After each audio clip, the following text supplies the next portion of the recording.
So, sasagutan naman natin to. Sample problem 103. The block of weight W in a figure hangs from the pin at A. The bars AB and AC are pinned to the support at B and C. The areas are 800 mm squared for AB and 400 mm squared for AC.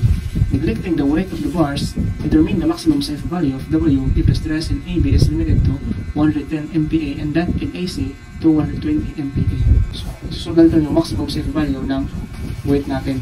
Kung ang stress daw ng AB is limited to 110 MPa and then ito sa stress ng AC natin is limited to 120 MPa.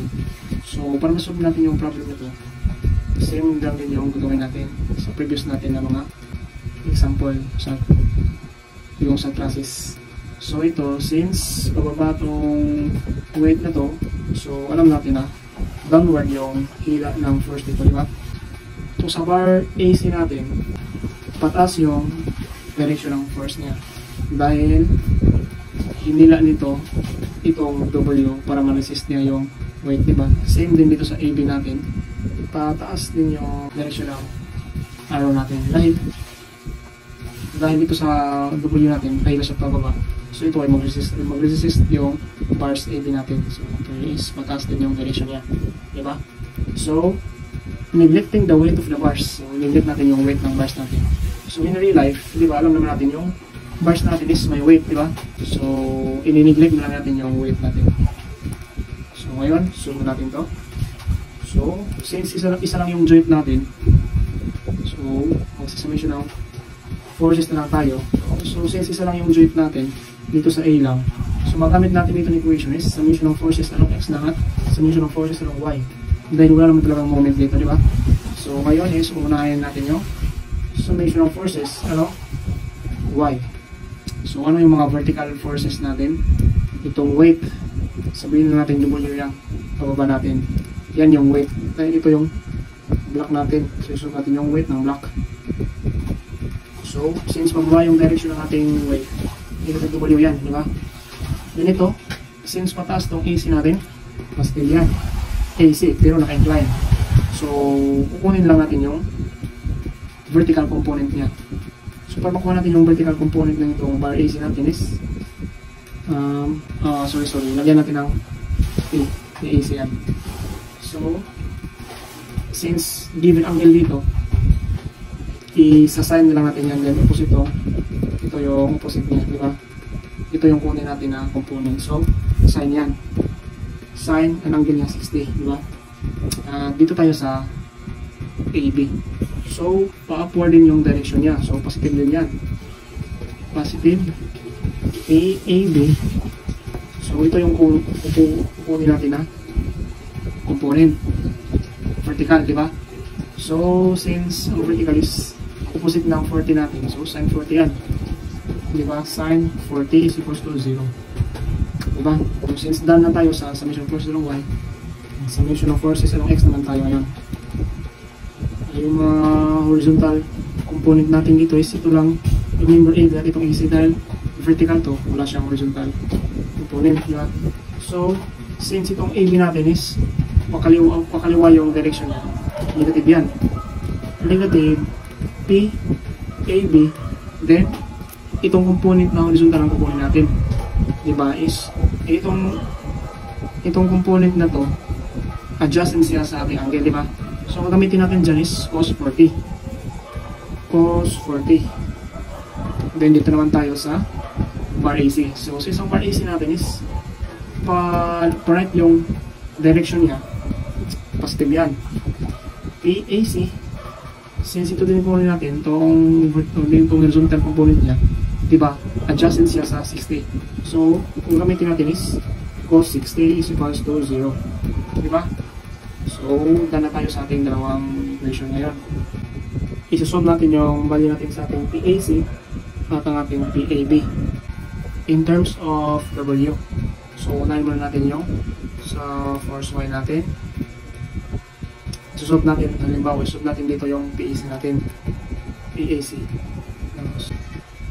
sin 60 equals to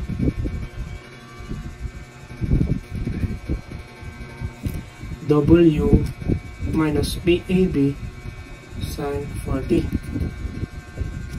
So, multiply natin ng 1 over sine 60. PAC is equals to W over sine 60 minus PAB sine 40 over sine 60. So, dito naman tayo sa solution ng force ng x. So, PAC cos 60, transpose mo yung PAB cos 40. So, ang PAC pala natin is equals to PAB cos 40 over cos 60. Therefore, ang PAC natin is cos 40 over cos 60. 1.53 to 1. 1.53 to 1. 1.53 to 1 PAB. Ito yung value natin sa ating PAC. So, itong PAC natin, isasab natin dito para masolve natin ito in terms of W. PAC. Lagay lang natin dito. Isasab lang natin itong PAC natin dito sa equation na ito. Ito equation. Huwag kayong malilito ha. I-direct ko na lang. 1.5321 PAB is equals to W over sine 60 minus PAB sine 40 over sine 60. So, since same sila lang term, ita-transpose na lang natin dito para ma-add natin yung dalawang PAB natin. So, ita-direct ko na lang ulit 1.5321. Since pag-transfer natin dito is mag-positive siya. So, plus na lang natin yan na sin 40 over sin 60. Sin 40 over sin 60. Diba? So, 2.27433. 2.27433 PAB equals to W over sin 60. Baka pa. So, i-cross multiply na lang natin itong 2.27433 dito para PAB na lang naman tila dito. PAB natin is equals to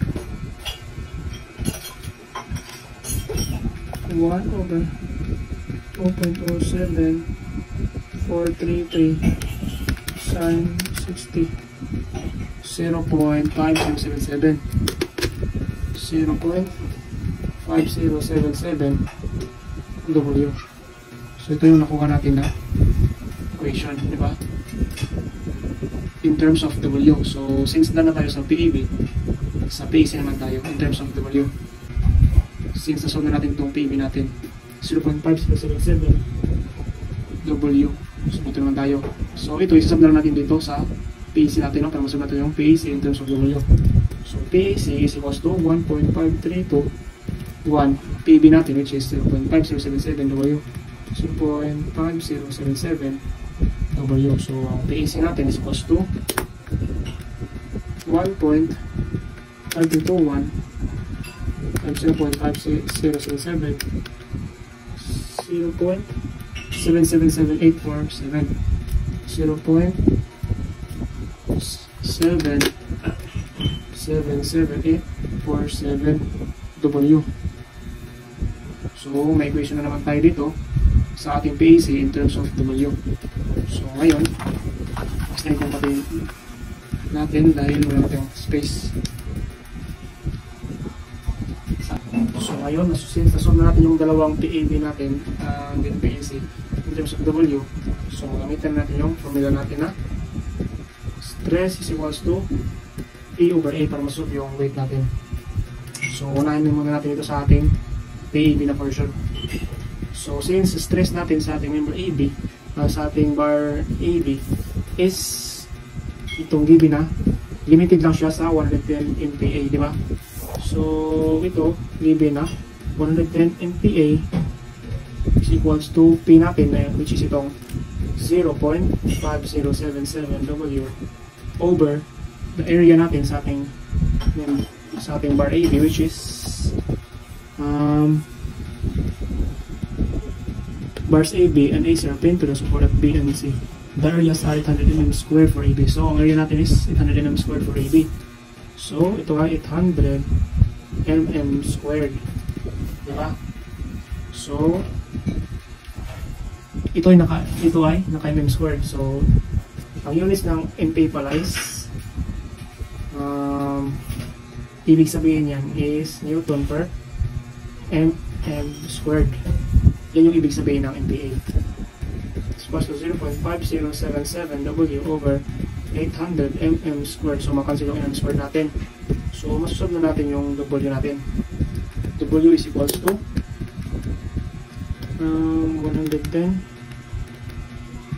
equals 15777x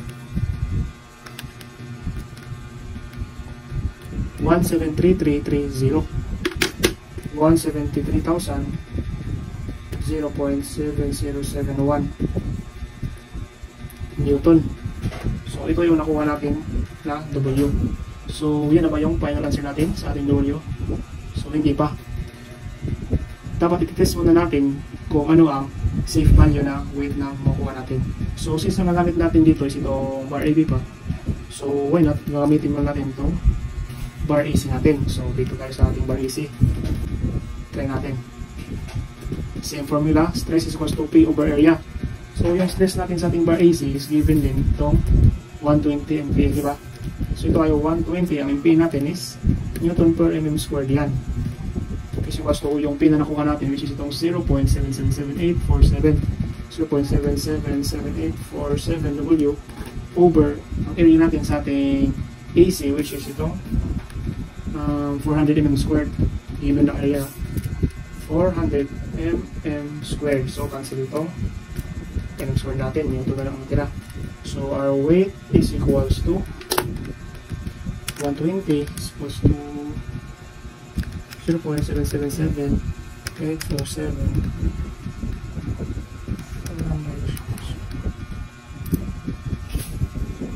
61708 61708.8 Newton. So, dalawang nakuha natin dito na W. So, saan ba ang safe value nating gamitin? At ituloy natin na ating final answer. So, magpili tayo sa dalawa kung saan ang safe value. So, for short guys, ang pipiliin talaga natin is itong pinakamaliit na value ng weight natin. Dahil ito yung safe value natin. Dahil sa ating bar AB, ma-handle na yung weight na 173,330 Newton. So, ito yung maximum na weight na ma-handle ng itong bar AB natin. So, ang dito sa bar AC natin, ang makaya niya lang is itong 61,708.8. Di ba? So, kung itong W natin is ma-exceed dito sa 61,708.8, so, itong bar AC natin is mabibreak na dahil ang weight natin dito is 173,330. Itong AB natin hindi pa ma-break. Samantalang itong AC natin is limited na niya lang na makaya na weight is itong 61,708. So, ito yung pipili natin. For sure, ang pinakamaliit na value ng weight.